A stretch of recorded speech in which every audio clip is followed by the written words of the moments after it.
Hello everyone, welcome back to let's learn everyone. कुछ ऐसे words जो हम हिंदी में बोलते हैं लेकिन इंग्लिश में हमें उनका मीनिंग समझ नहीं आता कि क्या होगा या उनको क्या बोला जाएगा। आज के वीडियो में इसी तरह के कुछ वर्ड्स आपके साथ शेयर करने वाली हूँ, तो वीडियो को एंड तक देखें। और अगर आपने अभी तक चैनल सब्सक्राइब नहीं किया तो प्लीज़ चैनल को सब्सक्राइब करें, वीडियो को लाइक करें और शेयर करें। First word is nostalgic. Nostalgic adjective है और इसका मतलब होता है अतीत की सुखद स्मृतियों में खोया हुआ, मतलब पुरानी यादों में खोया हुआ। Feeling happy and also slightly sad when you think about things that happened in the past, मतलब यादों को दुख और खुशी के साथ याद करना।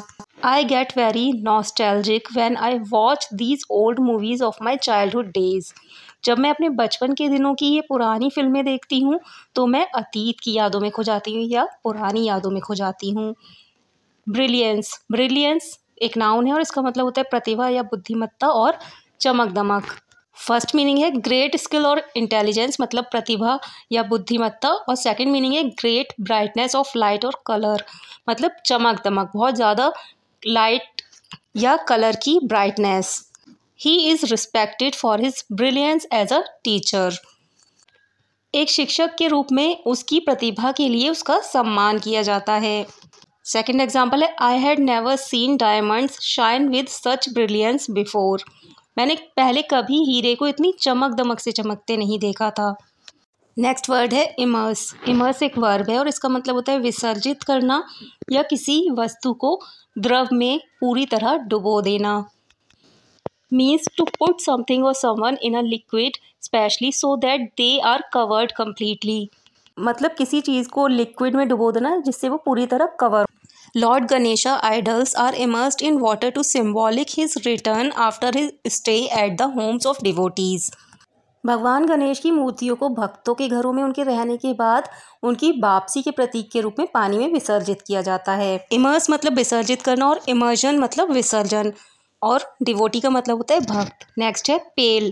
पेल एक वर्ब है और इसका मतलब होता है पीला पड़ जाना, निष्प्रभ होना, फीका पड़ जाना या कांतिहीन होना। Means to become lighter than usual in colour, मतलब हमेशा जैसा कलर होता है उससे फीका पड़ जाना या पीला पड़ जाना। His face paled because of weakness and he looked as if he might faint, मतलब कमज़ोरी की वजह से उसका चेहरा पीला पड़ गया और ऐसा लग रहा था कि वह बेहोश हो सकता है। नेक्स्ट है ऑक्शन। ऑक्शन नाउन है और इसका मतलब होता है नीलामी। A public sale in which things are sold to the person who offers the most money for them, मतलब एक पब्लिक सेल जिसमें उस व्यक्ति को वो चीज़ बेची जाती है जो ज़्यादा पैसे देता है दूसरों से। The goods were put up for sale by auction, माल को नीलामी द्वारा बिक्री के लिए रखा गया था। यहाँ पर पुट अप आया जो एक फ्रेजल वर्ब है, इसका मतलब होता है प्रदर्शन करना या प्रस्तुत करना। आउटबिड। आउटबिड वर्ब है और इसका मतलब होता है दूसरों से बढ़ाकर बोली लगाना या दूसरों से ऊंची कीमत लगाना, जैसे नीलामी या ऑक्शन वगैरह में दूसरों से ज़्यादा कीमत बताना उस चीज़ को खरीदने के लिए। To offer more money than somebody else in order to buy something, मतलब किसी चीज़ को खरीदने के लिए दूसरों से ज़्यादा पैसे देने का ऑफ़र रखना।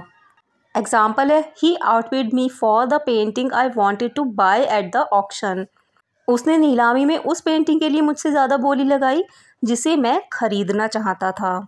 Next is flap. Flap verb है और इसके दो मीनिंग होते हैं। फर्स्ट मीनिंग है पंखों को हवा में फड़फड़ाना और सेकंड मीनिंग है चिंतित या उत्तेजित हो जाना, जो कि इसका इनफॉर्मल मीनिंग है। इंग्लिश मीनिंग है to move up and down और from side to side specially in the wind, मतलब हवा में इधर उधर या ऊपर नीचे फड़फड़ाना। सेकंड मीनिंग है टू बिकम वरीड और एक्साइटेड, मतलब चिंतित या उत्तेजित हो जाना। The bird flapped its wings and flew away, चिड़िया ने अपने पंख फड़फड़ाए और उड़ गई। फ्लाई अवे मतलब उड़ जाना। Don't flap everything will be all right, चिंता मत करो सब ठीक हो जाएगा। तो फ्लैप के ये दो मीनिंग होते हैं। नेक्स्ट है मेटिकुलस। मेटिकुलस एडजेक्टिव है, इसका मतलब होता है बहुत सतर्क या बहुत सावधान। Means very careful and with great attention to every detail, मतलब छोटी से छोटी डिटेल के लिए भी बहुत ही ज़्यादा केयरफुल होना। The accounting job requires a meticulous person, लेखांकन कार्य के लिए एक सावधानी पूर्वक व्यक्ति की आवश्यकता है, मतलब जो बहुत ही ज़्यादा सावधान हो। टिफ। टिफ नाउन है और इसका मतलब होता है झड़प, मामूली झगड़ा, कहासुनी या नोक झोंक, स्पेशली जो फ्रेंड्स के बीच में या लवर्स के बीच में होती है।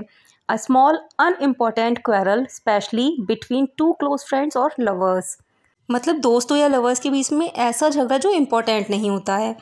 They had a little tiff over whose turn it was to clean the dishes, बर्तन साफ करने की बारी किसकी थी, इस पर उनकी नोक-झोंक हुई। नेक्स्ट है स्क्वाम। स्क्वाम वर्ब है और इसका मतलब होता है तड़पना, छटपटाना, कसमसाना या बैठे बैठे इधर उधर हरकत करना, स्पेशली जब आप परेशान होते हैं। Means to twist your body from side to side because you are uncomfortable or nervous, मतलब अपनी बॉडी को इधर उधर ट्विस्ट करना क्योंकि आप अनकंफर्टेबल या नर्वस हैं। और to get free from something which is holding you, या फिर कोई चीज़ जो आपको पकड़े हुए उससे छुड़ाने के लिए बॉडी को मूव करना। She squirmed uncomfortably in her chair, वह असहज रूप से अपनी कुर्सी पर कसमसाने लगी या छटपटाने लगी। सेकंड एग्जाम्पल है child started to squirm out of his grasp, बच्चा उसकी पकड़ से बाहर निकलने के लिए छटपटाने या कसमसाने लगा। ग्रैस्प मतलब पकड़। तो ये थे कुछ वर्ड्स जो डेली कॉन्वर्सेशन में हम यूज़ करते हैं। तो अगर आपके लिए ये वीडियो यूज़फुल रहा हो तो प्लीज़ वीडियो को लाइक करें, शेयर करें, और अगर अभी तक चैनल सब्सक्राइब नहीं किया तो प्लीज़ चैनल को सब्सक्राइब करें।